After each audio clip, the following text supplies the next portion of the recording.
नमस्कार, मैं अमर खान।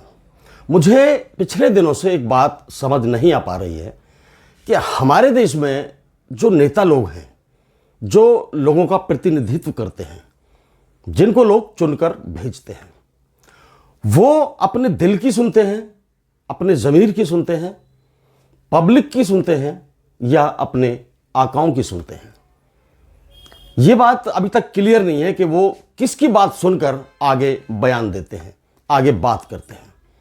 मेरा कहने का मतलब है कि लोकसभा में विपक्ष के नेता राहुल गांधी पर जो विदेशी दौरे को लेकर जो कटाक्ष किए गए, जो भाषण दिए गए, जो धमकियां दी गई।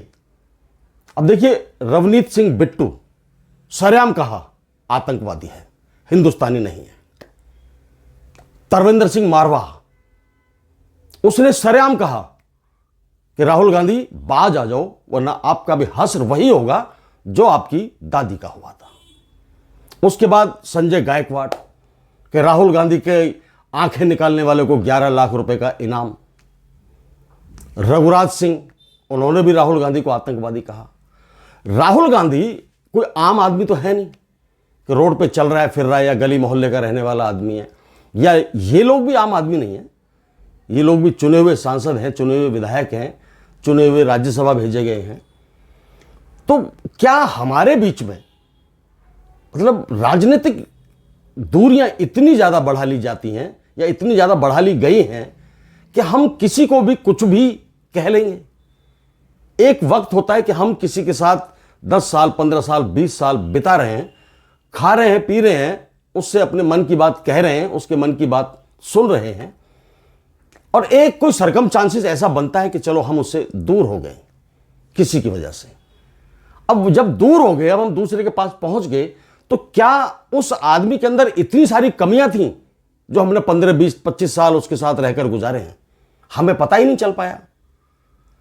ये कारण ढूंढने की मैं कोशिश कर रहा हूं, लेकिन इतना आसान नहीं है, क्योंकि ये कारण होते ही नहीं है। सिर्फ ये है कि हमें अपनी पोजीशन को बरकरार रखना है, अपनी पोजीशन को जिंदा रखना है। दूसरे को छोटा करने से मिलती है पोजीशन तो कर दो, दूसरे को गाली देने से पोजीशन हमारी ठीक होती है तो दे दो, दूसरे को देशद्रोही बोलने से हमारे आका खुश हो जाते हैं या हमारी पार्टी के लोग खुश हो जाते हैं तो बोल दो देशद्रोही, बोल दो आतंकवादी। ये चीजें कहां मिलेंगी? इंसानों के अंदर मैं ढूंढने की कोशिश कर रहा हूं। बहुत सारे, मैं सभी इंसान की बात नहीं कर रहा, मैं सिर्फ और सिर्फ ये राजनेताओं की बात कर रहा हूं। मैं इनके अंदर ढूंढने की कोशिश कर रहा हूं कि कहीं जमीर है, कहीं इंसानियत है, कहीं आप किसी को पहचान पाते हैं। 1 मिनट में वो आपके लिए देवता है और 1 मिनट में ही वो शैतान है। 1 मिनट में दोस्त है, 1 मिनट में दुश्मन है। तो ऐसा mentality level, stability of mind आपकी इस तरह की है कि कहीं भी डामाडोल हो जाती है तो ये बड़े शर्म की बात है, या ये देश के लिए अच्छी बात नहीं है। मेरा मकसद ये है, मैं कहना चाहता हूं माननीय प्रधानमंत्री नरेंद्र मोदी जी से, आप देश के प्रधानमंत्री हैं, और साथ ही साथ माननीय गृह मंत्री अमित शाह जी से भी कि आप देश के गृह मंत्री हैं। अमित शाह जी, आप हमेशा एक ऐसी चीज को बढ़ावा देने की कोशिश करते हैं जो समाज में स्वीकार्य नहीं है। सेम हालात मोदी जी के हैं। वो भी ऐसी चीजों को बढ़ावा देने का प्रयास करते हैं, कोशिश करते हैं जो समाज उनको चाहता नहीं है, क्योंकि वो बीतता तो समाज के ऊपर ही है सब कुछ। इन बड़े बड़े ओहदों पर बैठे हुए लोगों के ऊपर कुछ नहीं बीतता, जो बीतता है समाज पर बीतता है। आपने, जो आपके पक्ष के लोग थे, इन्होंने इतना गलत सलत बयान राहुल गांधी के बारे में दिए थे, आपने एक बार भी इनको डांटा नहीं, एक बार भी इनको यह नहीं कहा कि आप चुप रहिए, इस तरह के बयान मत दीजिए। आपकी पुलिस ने इनके ऊपर कोई कार्रवाई नहीं की। क्या इनको जेल में नहीं होना चाहिए था? होना चाहिए था ना। क्या इनको सजा नहीं दी जानी चाहिए थी? ना तो जेल में है, ना इनको सजा दी गई है, बल्कि इनको प्रमोट करने का और आश्वासन दे दिया होगा कि आपको प्रमोट करेंगे। आपने सही निशाने पर तीर मारा है। लेकिन वो निशाने पर तीर नहीं लगाया। आप राहुल गांधी की जो ताकत है वो क्या है? वो ताकत है उसका प्यार, मोहब्बत। जो गांव गांव जाकर, शहर शहर जाकर गरीबों से, पिछड़े वर्ग से, दलितों से वो आदमी मिला है, उसको वहां से ताकत मिलती है। और इंसान की ताकत इंसान को बहुत ज्यादा मजबूत करती है। उसने जो पूरे देश के अंदर मोहब्बत लूटी है, मोहब्बत फैलाई है, उस मोहब्बत को आप मोहब्बत से ही काट सकते हैं, नफरत से नहीं काट सकते मोदी जी, अमित शाह जी। तो इसलिए मेरी तो गुजारिश यही है कि आपको यदि राहुल गांधी की काट करनी है, राहुल गांधी को छोटा करना है, एक बात आपको बताता हूं।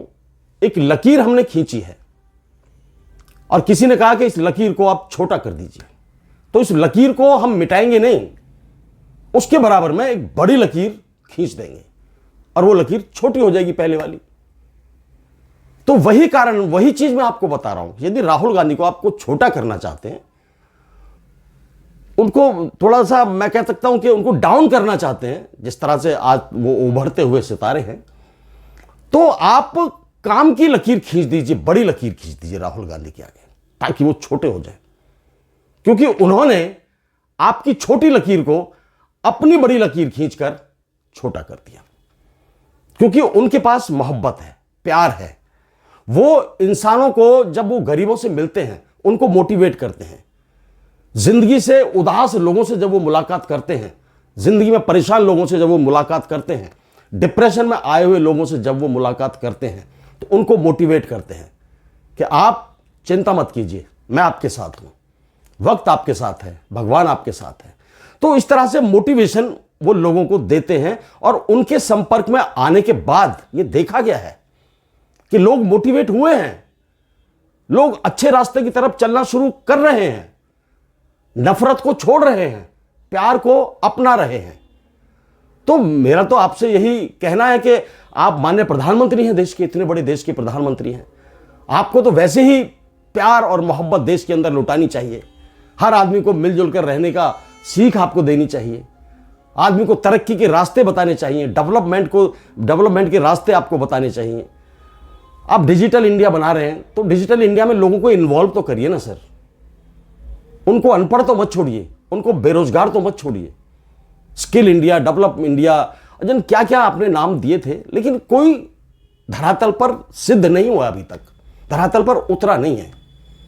आप ये चीजें जरूर करिए माननीय प्रधानमंत्री नरेंद्र मोदी जी और माननीय गृह मंत्री अमित शाह जी। आपसे मेरी गुजारिश है कि आप नफरत को छोड़ दीजिए।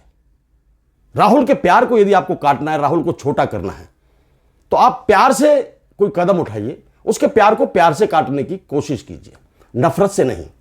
बहुत सारे लोगों को यह लगता है कि हम नफरत से उस आदमी को छोटा कर देंगे, लेकिन नहीं हो पाता है, नहीं कर पाते हम। नफरत तो क्षणिक चीज होती है, आती है, नुकसान करती है और चली जाती है। प्यार हमेशा जिंदा रहता है और प्यार के सहारे ये दुनिया चलती है।